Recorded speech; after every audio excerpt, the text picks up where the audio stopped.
TV Fortaleza, a emissora da Casa do Povo. Olá! No programa de hoje você confere que a Defensoria consegue liminar para acompanhamento multidisciplinar intensivo a crianças com transtorno do espectro autista. A população do bairro Vila Velha recebe atendimento móvel da Defensoria Pública do Estado. Sejus entrega novos equipamentos para agentes penitenciários. Conheça a Previdência Complementar da OAB Prev e a nossa agenda com os concursos jurídicos com inscrições abertas. Os principais destaques do judiciário brasileiro, agora aqui no programa Mundo Jurídico. A população do bairro Vila Velha recebeu atendimento móvel da Defensoria Pública do Estado. Olá, olha, o atendimento aqui da Defensoria Móvel conta com orientações jurídicas à população e também com foco no registro de nascimento, envolvendo a solicitação do documento ou até a correção de possíveis irregularidades, por exemplo. Ao meu lado está a Rose Marques, ela que é assessora de projetos da Defensoria Pública do Estado. Olá, Rose, então me fala um pouco dessa programação e dessa ação. Esse mês de maio, né, que é um mês também que marca o Dia do Defensor Público, a Associação Nacional de Defensores Públicos, a Associação Cearense também, colocou como tema prioritário a questão da erradicação do subregistro de nascimento, né, e acesso à documentação básica. O Vila Velha, em Fortaleza, é um dos bairros que tem essa condição de forma mais acentuada, né, e nesse sentido foram pensadas várias ações e até sexta-feira o projeto Defensoria em Movimento estará no Vila Velha, fazendo atendimento de 8 às 13, né, com foco na questão do subregistro, né, mas também com atendimento geral em todas as áreas de atuação da Defensoria. Vai ter atendimento também na Praça do Ferreira, que eu sei. Isso, dia 28 é uma ação dentro de uma agenda nacional, inclusive, desse processo de mobilização com as associações de defensores, e é uma ação com foco nas pessoas em situação de rua, na Praça do Ferreira, das 16 às 21 horas. Né? E essa ação ela tem como foco as pessoas que estão em uma condição de maior vulnerabilidade, né, em razão, né, de uma condição, às vezes, temporária, que é a situação de rua, mas considerando que esse é um público que também tem, o perfil, né, de quem está em situação de subregistro hoje no país. E a Defensoria em Movimento é uma ação contínua, não é isso? Como acompanhar, então, essa agenda? Quando esse ônibus aqui vai estar? Em quais locais também? O Defensoria em Movimento é um projeto, né, da Defensoria que envolve todas as áreas, né, e inclusive no interior. Né, tem para esse ano uma agenda de interiorização do projeto. Ela é normalmente definida mensalmente e as pessoas podem acompanhar através do site da Defensoria, que é www.defensoria.ce.def.br, e pelas redes sociais e pela própria imprensa. E, claro, quando o projeto chega no território, né, seja ele uma cidade, distrito do interior, no bairro da cidade, é feita todo um processo de mobilização da comunidade. Então, as pessoas normalmente ficam sabendo através do boca a boca, do carro de som, da mobilização das lideranças comunitárias, né, que é com quem a Defensoria normalmente faz esse contato. Né? Então, é mais ou menos assim que funciona o projeto, que só existe porque tem uma relação muito próxima com a sociedade civil. O Plano de Saúde Unimed Fortaleza tem até 15 dias para aumentar o número de sessões de acompanhamento multidisciplinar intensivo a todas as crianças diagnosticadas com transtorno do espectro autista, beneficiadas pelo Plano de Saúde.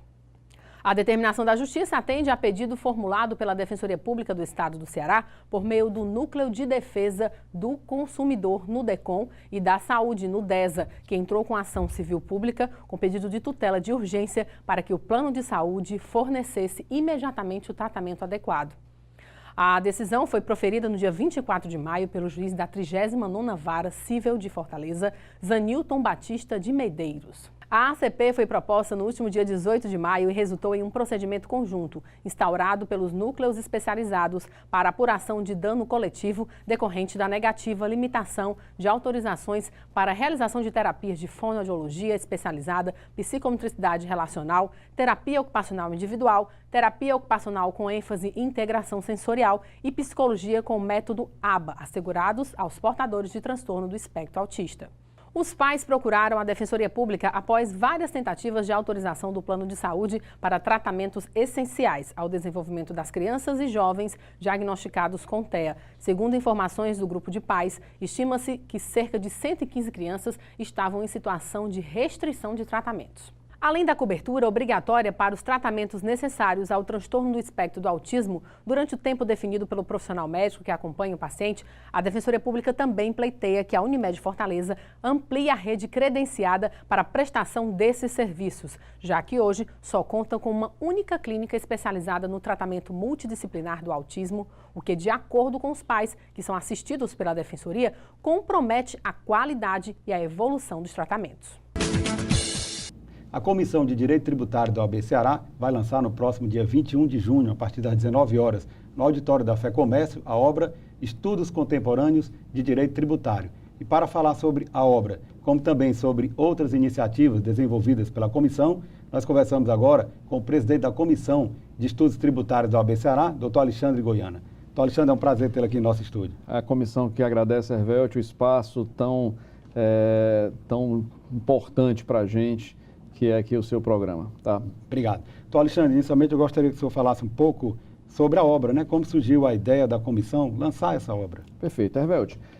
Faz parte da Comissão de Direito Tributário aqui da OAB, está disseminando, está difundindo o estudo do direito tributário junto ao povo cearense, né? Junto à comunidade cearense. Então, essa obra, na realidade, ela foi ainda iniciada na gestão anterior da comissão, né? E eu faço aqui uma referência ao nosso presidente anterior, Pedro Jorge Medeiros, que foi quem iniciou essa obra, tá? E foi finalizada agora nessa nova gestão da Comissão de Estudos Tributários. Até dando em primeira mão, né, nós conseguimos, junto a um pleito, junto à presidência da OAB, até mesmo alterar o nome da comissão, de Comissão de Estudos Tributários, que era anteriormente, para Comissão de Direito Tributário. Excelente. Dado a importância que o direito tributário tem hoje no dia a dia do brasileiro, né? Então a comissão se reuniu, também fizemos alguns convites a estudiosos do direito tributário, né, como o professor Hugo de Brito Machado, que é conhecido nacionalmente, o professor Daniel Ávila, que foi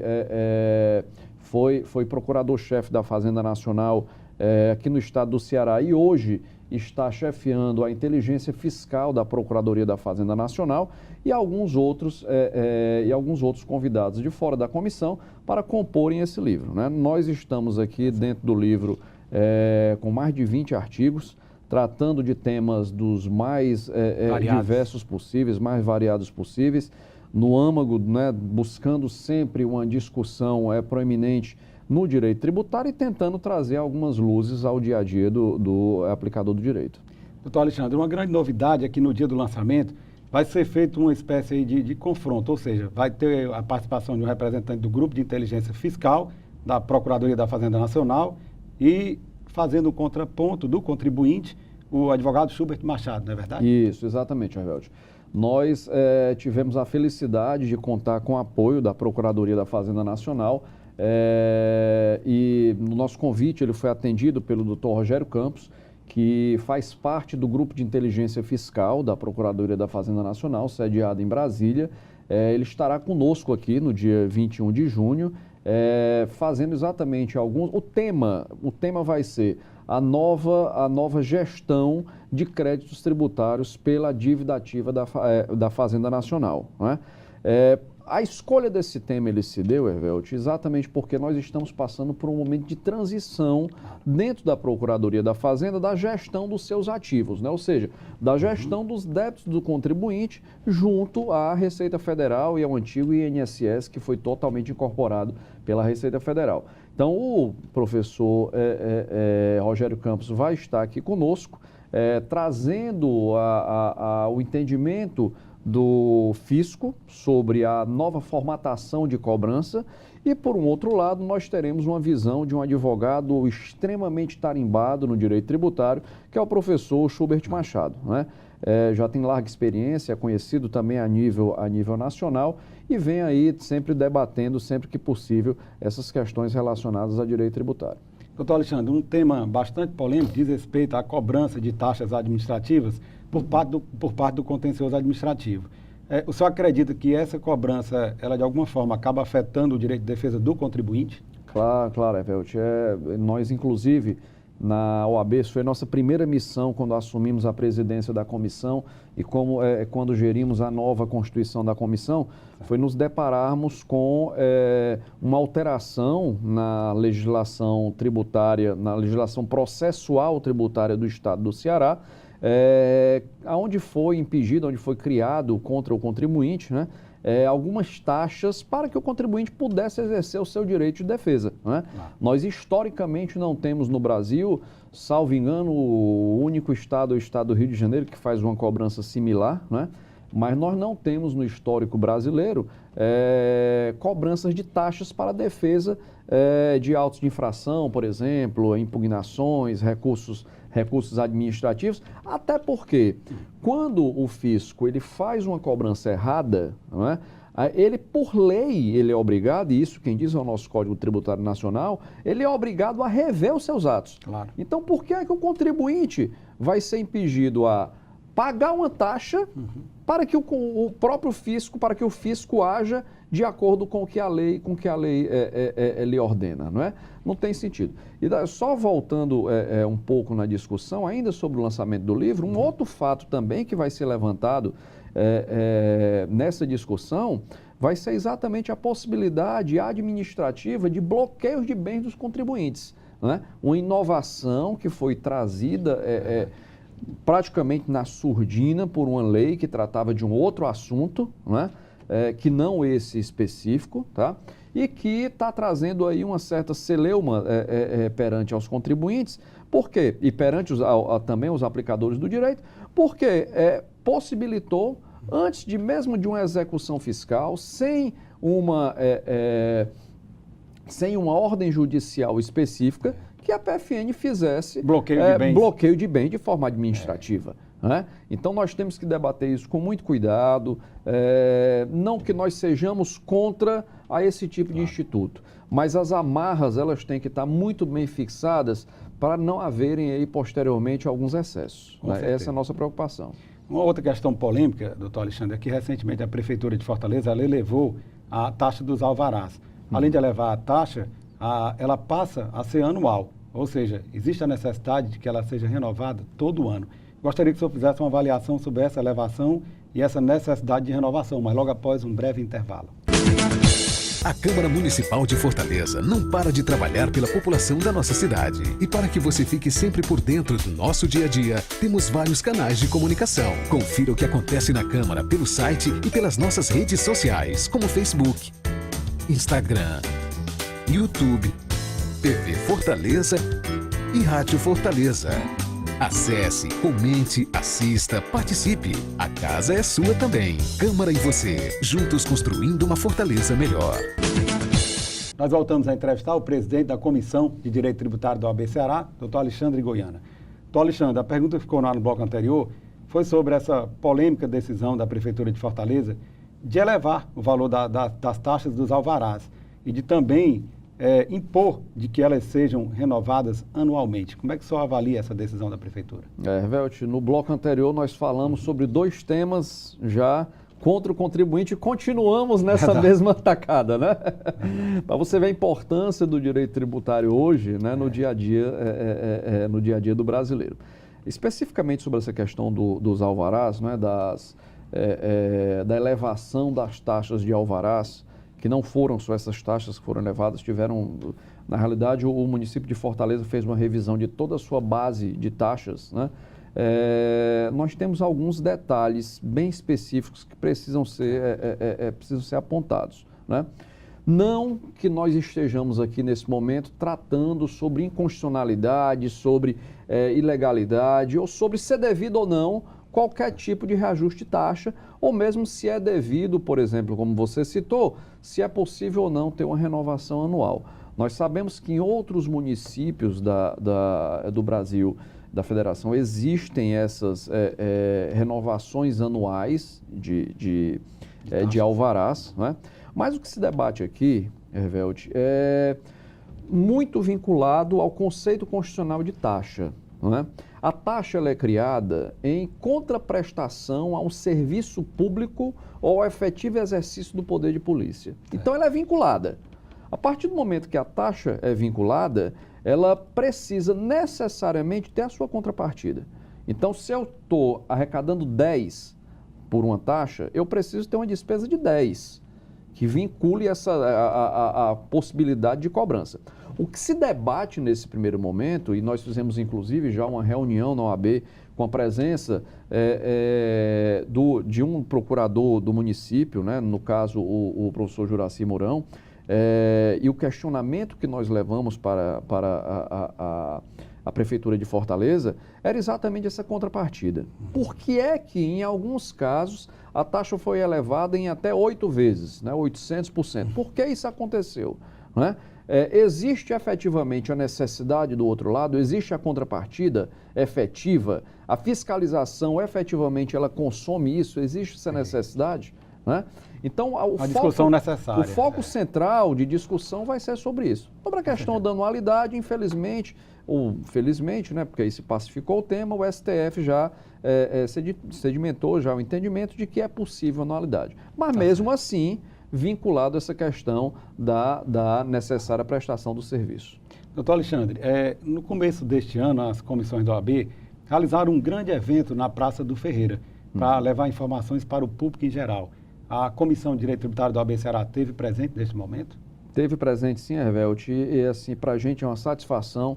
Confesso a você que foi um sábado de muito aprendizado, foi um sábado muito produtivo, junto à população, né? Nós passamos uma manhã toda na Praça do Ferreira, fizemos atendimento ao público, muitas dúvidas, as pessoas não têm apesar de ter o contato no dia a dia, comprando um quilo de arroz, 1 quilo de feijão, comprando 1 litro de combustível, eles têm o contato com o direito tributário, mas eles não alcançam o que é isso daí.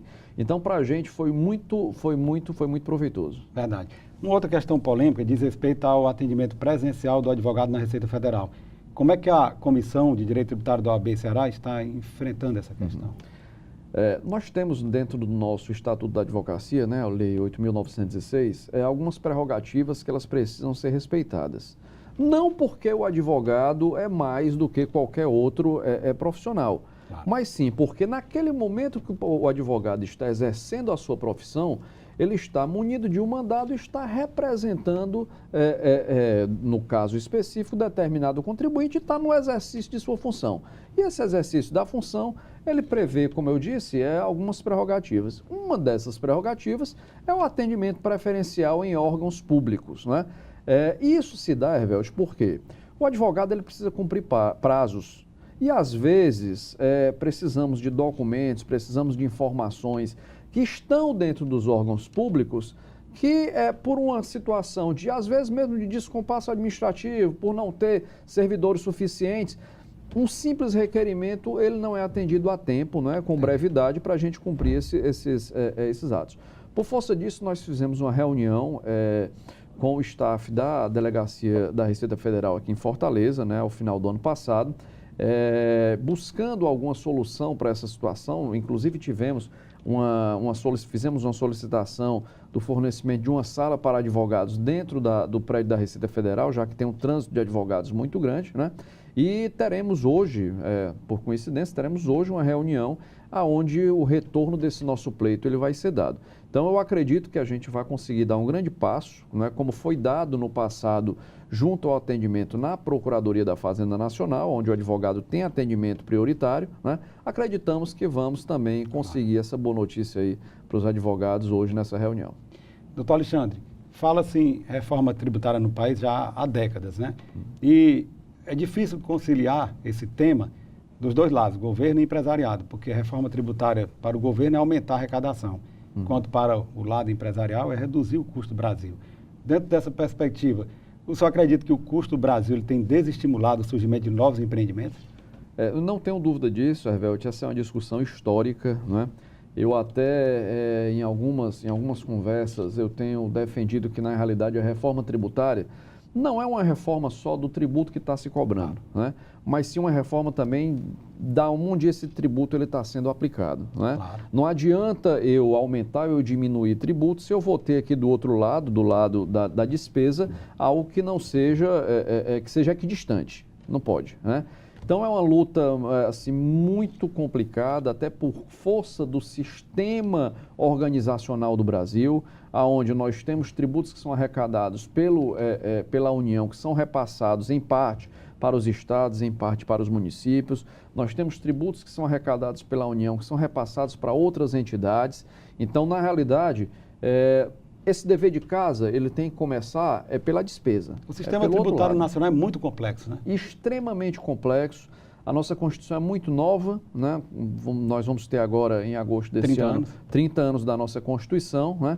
Mas está muito arcaica no que diz respeito à questão tributária. Até porque é muito detalhista, não é? Então, esse detalhe não caberia à Constituição, tá? Nós temos aí um leque imenso de tributos que podem ser criados segundo a nossa Constituição, dando aso aí para as mais diversas discussões.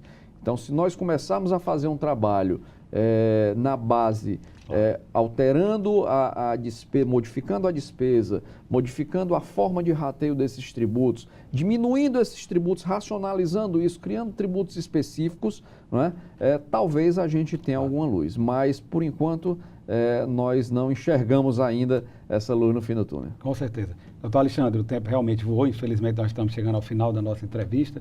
O programa Mundo Jurídico agradece a sua presença e parabeniza aqui a Comissão de Direito Tributário da OAB Ceará pelo trabalho que vem empreendendo, que vem fazendo, inclusive, de levar informação e esclarecimento para a população em geral. E abre agora espaço para as suas considerações finais. Velt, a Comissão de Direito Tributário agradece o espaço que nos foi concedido. Como em outras oportunidades, nós já tivemos a satisfação de colocar, estamos à disposição do público, estamos à disposição da sociedade na OAB. Podem nos procurar, podem fazer os seus pleitos, podem acompanhar nossas reuniões se for do interesse de todos. E mais uma vez agradecemos a possibilidade de estarmos aqui. Obrigado. Ivelise Maia. Dia Nacional da Adoção relembra direitos garantidos pelo Estatuto da Criança e do Adolescente e visa sensibilizar famílias à importância de adotar.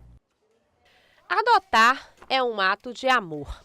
E o mês de maio relembra uma das garantias do Estatuto da Criança e do Adolescente, que garante o direito à convivência familiar.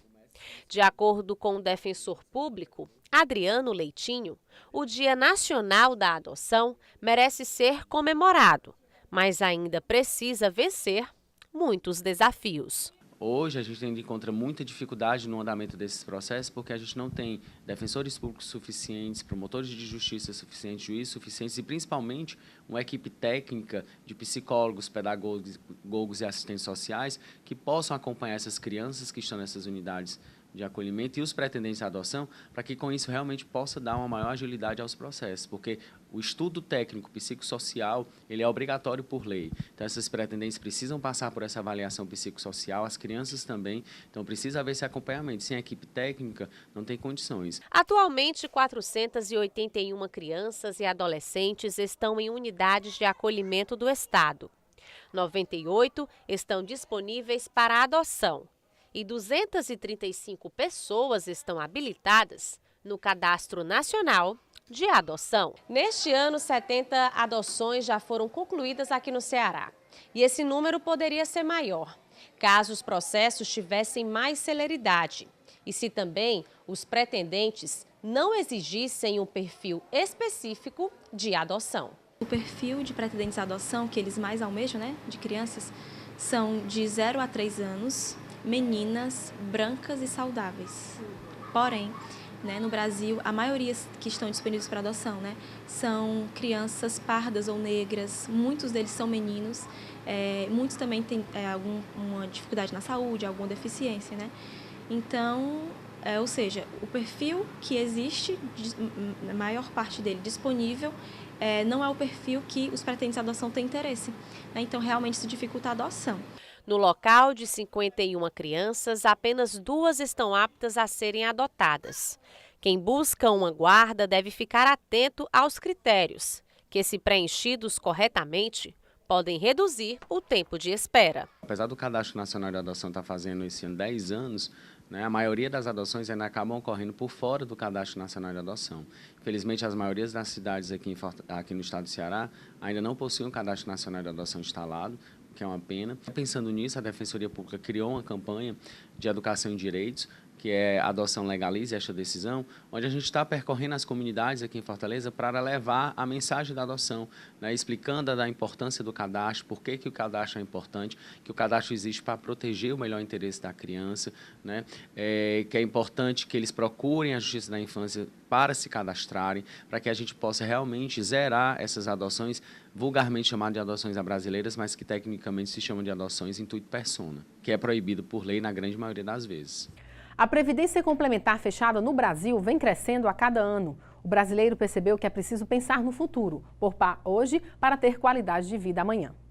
Na prática, os planos de previdência complementar funcionam como uma poupança. É um investimento de longo prazo e uma forma de investir bem flexível e transparente, em que você pode acompanhar através de extratos a rentabilidade de seus investimentos. Formar uma reserva financeira para realizar um sonho e planejar uma aposentadoria segura a longo prazo, além de uma renda para o caso de invalidez e uma pensão paga aos seus beneficiários caso ocorra alguma fatalidade. Esses são os principais objetivos de quem já aderiu ao plano de benefícios previdenciários do advogado OAB Prev Ceará.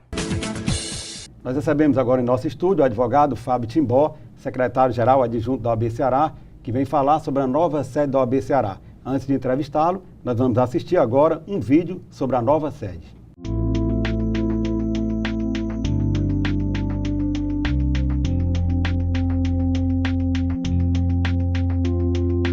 Estamos entregando aos advogados e advogadas cearenses o maior equipamento voltado à advocacia do nosso estado.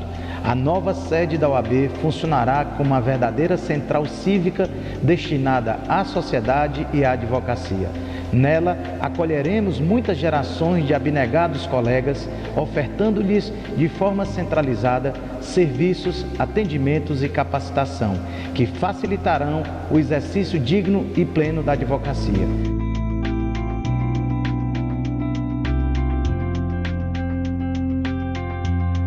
São mais de 7.000 metros quadrados de área construída, subsolo, 250 vagas, 2 amplos auditórios, biblioteca e salas de aula. Para além de uma belíssima estrutura física, a nova sede constitui um reconhecimento e uma homenagem à qualidade da advocacia exercida no Ceará, que continua sendo uma das mais admiradas do Brasil. Na condição de diretor responsável pela obra, orgulho-me de ter contribuído para a concretização deste sonho coletivo, que só se tornou realidade graças à enorme contribuição da advocacia cearense. Sonho que se sonha junto é mais fácil de realizar.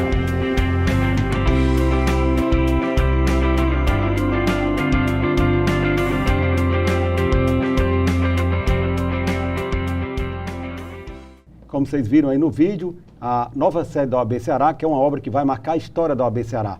É uma obra que vai servir para os próximos 50 anos. Nós conversamos agora para saber um pouco da história dessa obra com o secretário-geral adjunto da OAB Ceará, Dr. Fábio Timbó. Dr. Fábio, é um prazer ter ele aqui no nosso prazer estúdio. Todo meu, Evelti. Queria que o senhor resgatasse um pouco da história, né? Como é que foi a ideia, né, de fazer essa nova sede e por quê?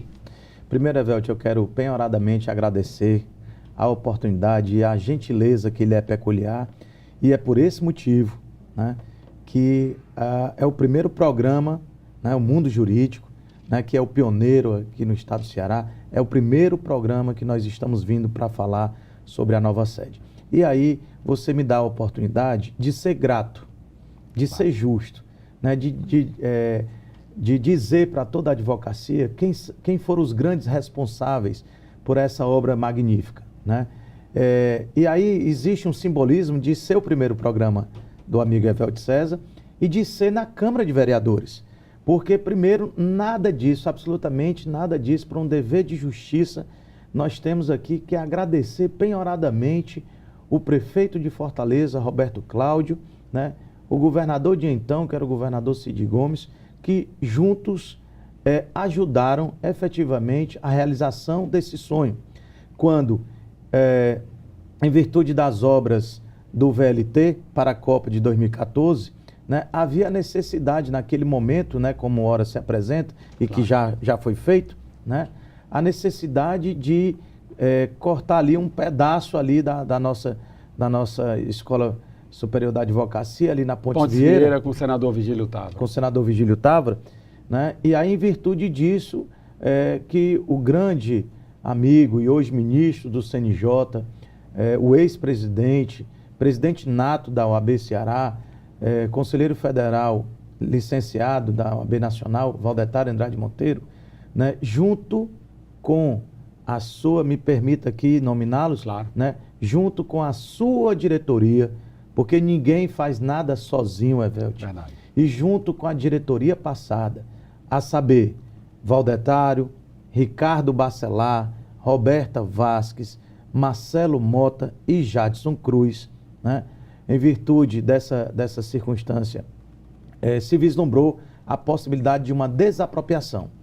Então, juntos diligenciamos perante o governo do Estado, através do governador Cid Gomes, que foi sensível a entender que ali era um prédio histórico e que essa desapropriação não poderia ser parcial. É bem verdade que era apenas ali uma pequena parte, né, mas nós colocamos para o governador que nós tínhamos um projeto de uma nova sede, né, desde de 2009, quando nós fizemos campanha com o presidente Valdetário, né, nós enaltecemos para toda a advocacia a necessidade de uma sede condizente com a importância da advocacia cearense, uma sede que pudesse representar a envergadura moral da Ordem dos Advogados Seccional Ceará, né?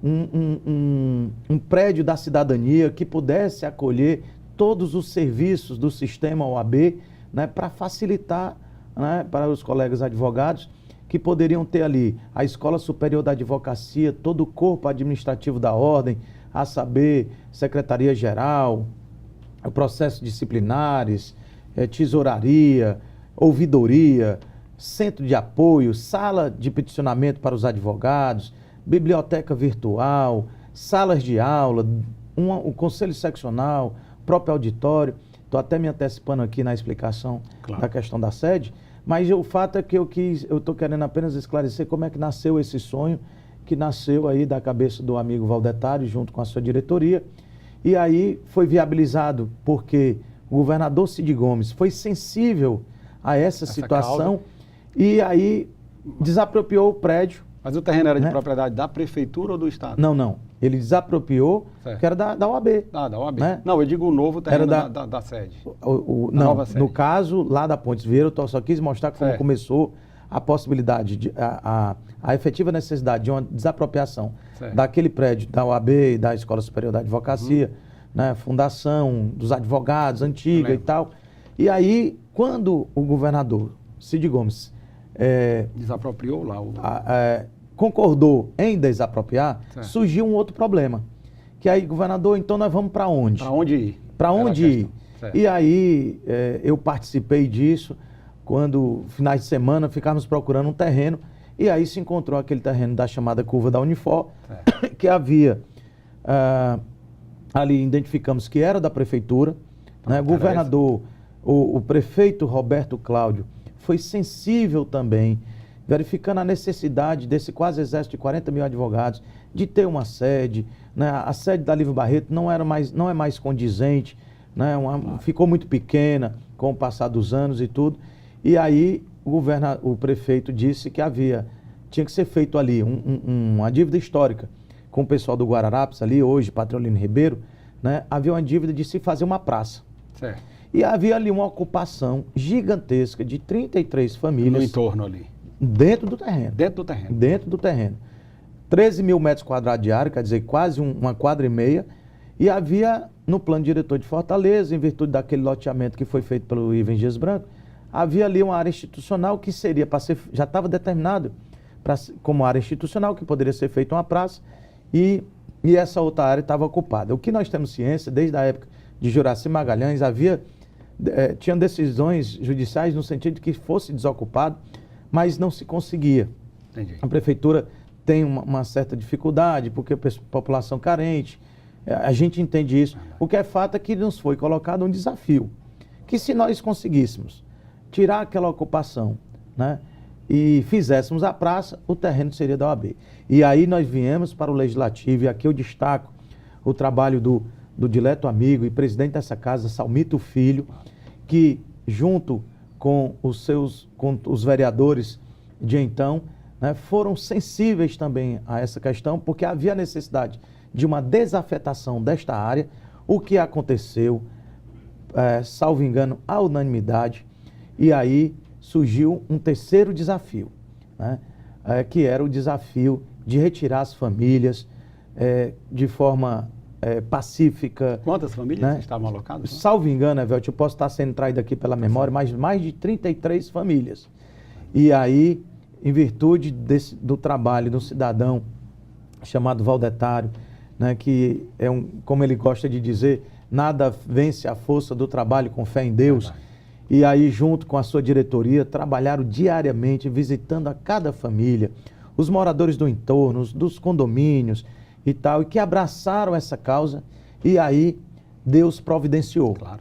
Deus providenciou de uma forma tal que se conseguiu apartamentos no programa Minha Casa Minha Vida para estas famílias, e aí a OAB paga só um aluguel social, um valor mínimo, insignificante, não mais do que, salvo engano, não mais do que R$2.000 por mês, e essas famílias foram alocadas ali para um conjunto habitacional vizinho à Chesf, né? Fruto do trabalho da diretoria passada, capitaneada pelo presidente Valdetário. E aí, infelizmente, né, depois do trabalho desenvolvido no ano de 2015, você, Evelto, me dá a oportunidade, até porque você acompanhou isso como advogado e tal, você acompanhou isso, em virtude da crise, que eu tanto falo aqui nos seus programas, essa crise institucional, nunca antes vista na história da República Brasileira, essa crise acometeu a instituição OAB também. E, paz, meus colegas, nós chegamos a ter uma inadimplência de 50%. E aí isso nos trouxe uma necessidade de uma maior responsabilidade, né? Levando em consideração que hoje nós gastamos, Evelto, quase 17 milhões nessa obra. O orçamento era de 25 milhões. Nós optamos, nós mesmos sermos a própria construtora para baratear os custos, dá muito mais trabalho, né? Mas esses recursos, veja que mais de 80% desses recursos não foram provenientes aqui da anuidade local. O Conselho, né? Federal também ajudou? O Conselho Federal fez um aporte de mais de 10 milhões de reais, né? E aí, fruto do trabalho do Valdetário, claro, com seus diretores, né, do Marcelo Mota, temos que ser justos, e dos conselheiros federais. Os conselheiros federais, Caio Rocha, Ricardo Bacelar e próprio Valdetário, trabalharam, o Valdetário deixou de ser presidente e passou a ser conselheiro federal, e aí trabalharam juntos com a atual gestão, e aí me dá a oportunidade de nominar agora, né?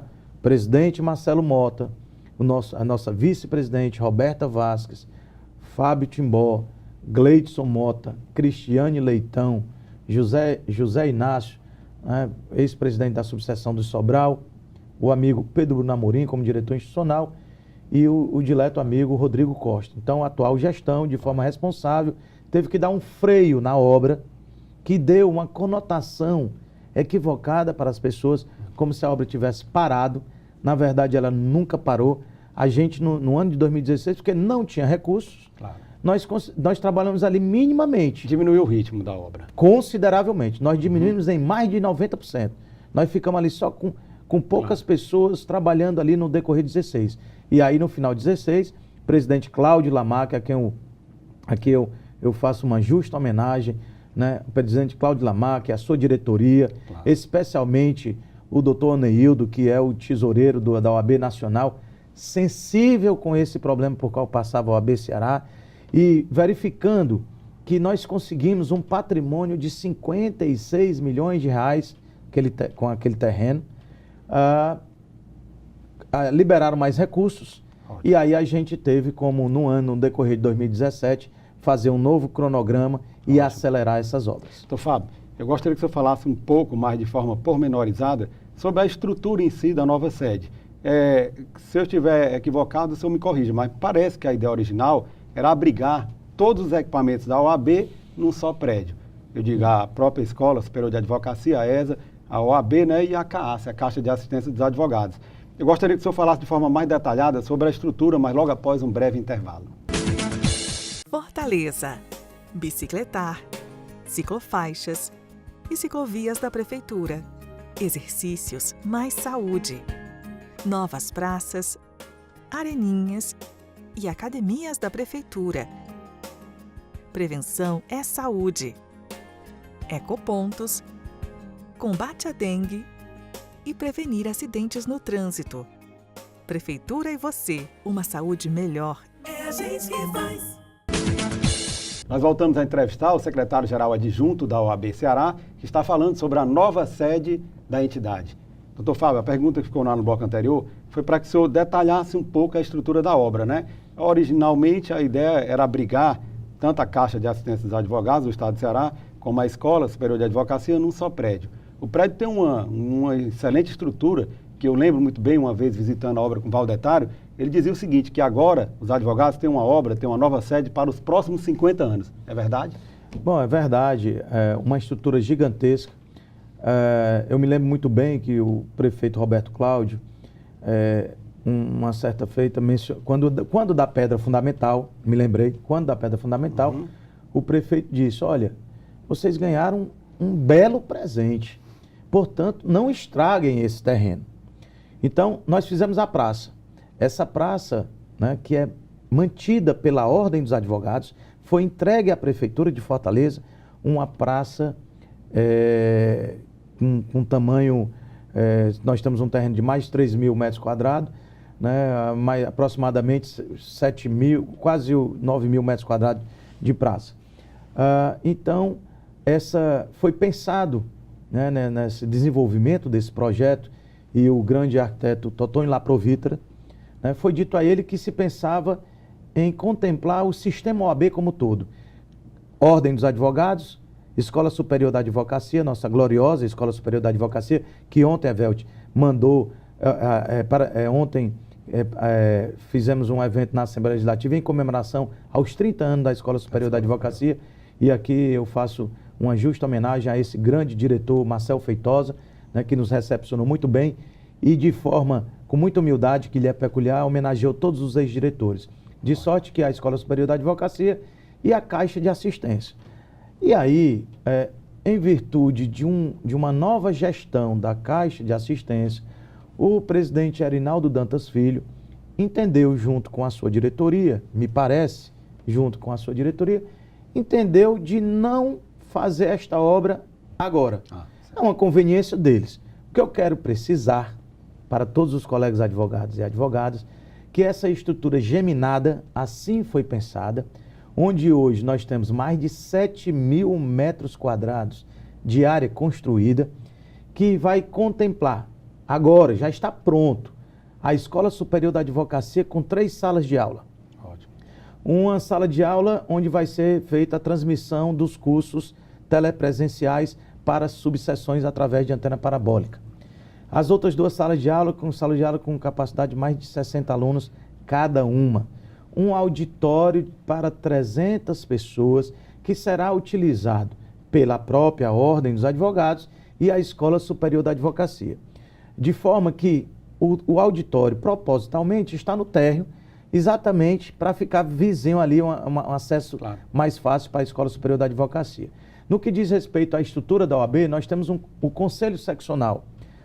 Imagine você que nós estamos saindo de você conhece logo o nosso conselho, da Lívio Barreto, um negócio muito pequeno, em uma assistência, cadeiras para assistência, que não dá mais do que 20 pessoas. Nós estamos saindo para uma assistência para mais de 160 pessoas. E outro grande problema da Lívio Barreto também diz respeito ao estacionamento, a falta de estacionamento. Então estamos deixando o Conselho Seccional com assistência para mais de 120 pessoas, lugares para mais de 50 conselheiros, pensando no ingresso de 15 conselheiros aí nos próximos anos, uma mesa muito grande de diretoria com 12 lugares. Excelente. Enfim, então meio que vai funcionar como 2 auditórios. Ouvidoria, centro de apoio, biblioteca virtual, sala de estudo,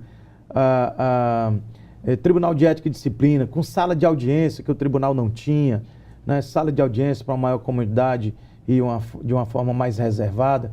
Ou seja, tentando objetivar aqui, todos os equipamentos que se encontram hoje na Lívio Barreto vão funcionar administrativamente de forma, como se diz, juntos e misturados, né? Uma grande sala administrativa, como funciona as grandes corporações, porque o objetivo é otimizar o atendimento para o colega advogado, onde ele vai ligar para uma determinada sala e tem lá gente da tesouraria, da secretaria, todo mundo ali interagindo, TI, enfim, né? O prédio é muito grande, né? E quando o Valdetário disse que é um prédio um prédio feito para os próximos 50 anos, é porque a sua concepção já deixou uma estrutura pronta para uma ampliação futura, né? E aí nós temos um subsolo gigantesco. Quantas vagas de estacionamento? No subsolo, 200 vagas de subsolos, excelente. Vagas externas, vaga imaginando aqui um dia de um grande evento, você tem vagas na praça, você tem um auditório, ou você tem, subsolo, você tem um auditório na parte térrea e você tem uma rua que foi obrigado pela prefeitura a gente abrir esta rua, mas infelizmente, ou felizmente, ou infelizmente, o DER não autorizou a abertura da mesma para ser feita qualquer convergência, em virtude da Washington Soares ser uma das avenidas mais movimentadas, já é estadualizada, e aí poderia trazer acidentes. De sorte que a gente ainda tem esse benefício de uma rua ali que ficou praticamente particular. E a praça que está sendo mantida pela OAB acabou sendo um grande presente, né, para os moradores ali da região, porque ela tem uma série de equipamentos, né, exemplo de quadra de basquete, né, ela também é utilizada para Cooper, né, pelos moradores do entorno, não é verdade? É verdade, a população nos abrilhanta diariamente, a gente vê o pessoal do entorno fazendo Cooper, tem ali uma parte ali, numa parceria feita com a Unimed, e aí tem a academia de ginástica ali, muito bem equipada, a sala, é uma meia quadra de basquete que é utilizada diariamente, enfim, gente que faz piquenique, alguns eventos já foram feitos lá, os formandos estão utilizando a praça, porque tem um símbolo muito grande da UAB, enfim, realmente foi uma parceria muito, muito bem feita e que está trazendo bons frutos para a sociedade. Doutor Fábio, a obra já foi concluída. Qual a previsão de início de funcionamento da nova sede? Bom, eu primeiro queria destacar que nós estamos virando a página, né, no que diz respeito à conclusão desta obra. Só está faltando, a obra está pronta, só está faltando alguns detalhes burocráticos, a saber a liberação de habites, né, visita de corpo de bombeiros, que é natural, é um protocolo quando se conclui toda e qualquer obra. Agora, nós vamos para uma outra etapa, a mudança da Lívio Barreto para a Washington Soares. Nós estamos aí esperando uma reunião da diretoria, capitaneada aí pelo presidente Marcelo, que fica aí mais a cargo dele, junto com a diretoria, verificar em que momento vai ser possível ser possível essa transferência. O que eu posso lhe dizer é que o prédio está pronto, né? Esse era um sonho muito distante, que está próximo de ser realizado. Nós estamos, como disse, concluindo esses pequenos detalhes, e eu acredito que já a gente tem uma data específica que eu não tenho como dizer agora, em virtude de estar dependendo aí do encaminhamento do presidente Marcelo Mota. Então, Fábio, o tempo realmente voou. Infelizmente, nós estamos chegando ao final da nossa entrevista. O programa Mundo Jurídico agradece a sua presença e parabeniza aqui toda a diretoria da OAB em seu nome. Também parabeniza o Dr. Valdetário Andrade Monteiro, um grande timoneiro, né, que realmente se empenhou bastante para que isso virasse realidade, essa nova sede. E o programa agora abre espaço para suas considerações finais. Revelt, como gratidão é memória do coração, eu sou muito grato a esse grande líder da advocacia cearense que hoje se encontra emprestado momentaneamente para o CNJ, o amigo Valdetário Andrade Monteiro. E a sua diretoria passada e a atual gestão. Agradeço penhoradamente a confiança da atual diretoria no sentido de ter contribuído. Ninguém faz nada sozinho. Eu gosto muito de obra e aí contei com a confiança da diretoria atual, né, do presidente Marcelo Mota e a atual diretoria, para ficar à frente dessa obra. Repetindo que sozinho não se faz nada. Portanto, eu espero que a gente possa dar esse presente para a advocacia, que vai se realizar efetivamente quando estiver funcionando. Está bem pertinho de funcionar, tá certo? Agradeço aqui mais uma vez a oportunidade. Quero agradecer ao presidente da Câmara, ao amigo Salmito Filho, né, que também ajudou sobremaneira na realização desse sonho, ao prefeito Roberto Cláudio e ao ex-governador Cid Gomes. Obrigado. Ivelise Maia. O Dia da Liberdade de Impostos é celebrado em 25 de maio. Em todo o país, ações foram realizadas para chamar a atenção da sociedade sobre os tributos. O repórter Miguel Anderson Costa foi às ruas ouvir a população e os especialistas sobre a carga tributária brasileira. Em 2017, o brasileiro trabalhou quase 5 meses apenas para pagar impostos, equivalente a 40% do salário do trabalhador, indo direto para os cofres públicos. Tudo que a gente paga tem muito imposto, né? Muito caro as coisas, fica muito difícil para as pessoas, né? Às vezes querem fazer até algo errado para não pagar um imposto, né? Porque sabe que às vezes não retém, né? Não recebe mais aquilo, né? Mas creio que a gente tem que pagar os nossos impostos e temos que ter os direitos, né? Se os nossos impostos pagos tivessem o nosso serviço de volta, nós não teríamos nenhum problema em pagar tantos impostos, que se você for olhar na sua nota fiscal, no final tem o valor de impostos. Você vai comprar um remédio, uma comida, praticamente a metade é imposto. Muitas vezes, as letrinhas e os numerais passam batidos no cupom fiscal. Tudo tem imposto inserido. Nesta nota, abastecemos R$ 150 de gasolina. Pelo menos R$ 20,18 são tributos federais e R$ 43,50 estaduais. De acordo com o Instituto Brasileiro de Planejamento e Tributação, o IBPT, a tributação no combustível tem variação de 40% até 50%. O motorista sente no bolso. O brasileiro se pergunta o porquê de tanto imposto. O Brasil hoje ele é um dos maiores campos de petróleo, mas nós não refinamos o petróleo. A gente manda para fora e compra mais caro. A nossa vizinha Venezuela, que hoje vive uma crise profunda, né, perigosa até então, mas o litro do combustível lá é centavos. Você vai na Argentina, a Argentina é bem mais barato do que o Brasil. Você vai no Chile, também a mesma coisa. Então o Brasil ele vende para a Venezuela um combustível bem mais barato e compra bem mais caro. Isso é que eu não consigo entender, eu acho que não só eu, mas como todo brasileiro que vive aqui no Brasil, acho que ele não consegue entender isso. A carga tributária do Brasil é uma das mais altas da América Latina. A Organização para a Cooperação e Desenvolvimento Econômico revela que os brasileiros pagam 33,4% do tamanho da economia em taxas e impostos. Para este especialista, a tributação é mal distribuída. A carga tributária brasileira incide muito mais sobre o consumo do que sobre a renda e a propriedade. Com isso, acaba gerando esses problemas que a gente vive atualmente. Por exemplo, hoje paga-se 27% de ICMS sobre a energia elétrica. Um levantamento da Petrobras desse mês, de maio, aponta que 29% do valor do diesel equivale a impostos sobre o consumo. Já para a gasolina, isso vai para 45%. Então, a gente vê claramente que esse tipo de cobrança acaba gerando um aumento enorme no valor do produto. Na prática, funciona assim. Comprar uma televisão de 48 polegadas custa R$ 2.768. Sem a incidência de impostos, sairia por R$ 1.524,06.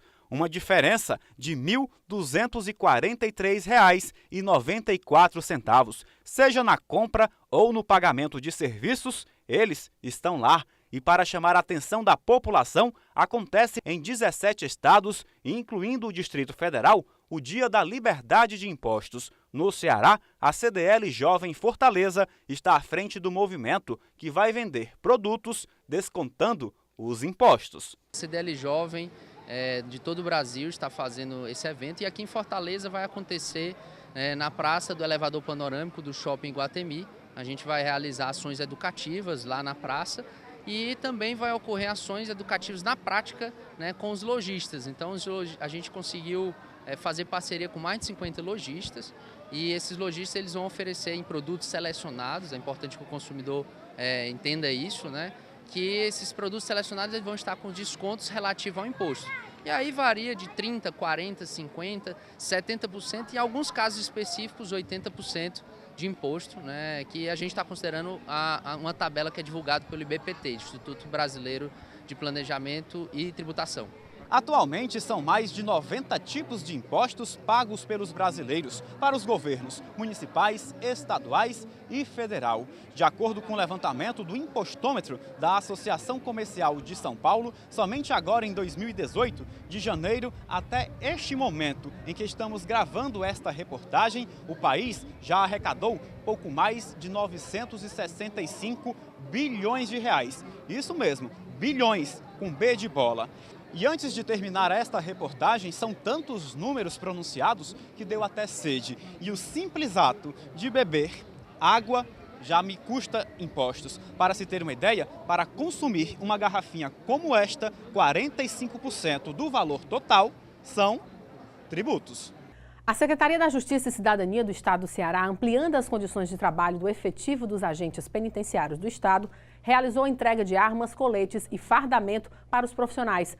Todo o material entregue totaliza um investimento de 7,64 milhões no sistema penitenciário cearense. Representando os 2.136 agentes efetivos do sistema, os chefes de segurança e disciplina de cada grande unidade do Estado e dos grupos especializados receberão um novo fardamento. Ao longo das próximas semanas, todos os agentes receberão o fardamento. As pistolas e os coletes à prova de bala serão entregues aos diretores das unidades prisionais. E vamos conferir agora as dicas dos principais concursos jurídicos com inscrições abertas em todo o Brasil na nossa agenda. Acompanhe. Tribunal de Justiça de Minas Gerais, inscrições até 26 de junho. Ministério Público do Rio de Janeiro, inscrições até 11 de junho. Defensoria Pública do Rio Grande do Norte, inscrições até 4 de junho. Tribunal de Justiça de Santa Catarina, inscrições até 5 de junho. E a gente fica por aqui. Acesse a página do programa no Facebook, Instagram e assista todos os programas no nosso canal no YouTube. Obrigada pela companhia e até a semana que vem.